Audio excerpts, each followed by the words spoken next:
Camon 40 Pro 5G, এর down payment কত? 8444 টাকা। 8444।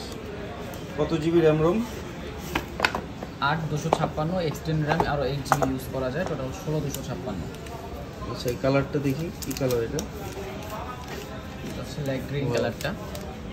এটা হচ্ছে এমারেল্ড গ্রিন 8256। এই ফোনটা নিতে হলে আপনারা 8444 টাকা ডাউন পেমেন্ট দিয়ে টেকনো 5G ফোনটা নিতে পারবেন। এবং ইনবক্সে কি আছে একটু দেখা দেন। কাভারটা দেখেন, কাভারটা সুন্দর। তারপরে অ্যাডাপ্টার 45 ওয়াটের অ্যাডাপ্টার, কেবল, সিম ইজেক্টর পিন এবং সাথে ওয়ারেন্টি কার্ড থাকবে। ওকে, ধন্যবাদ।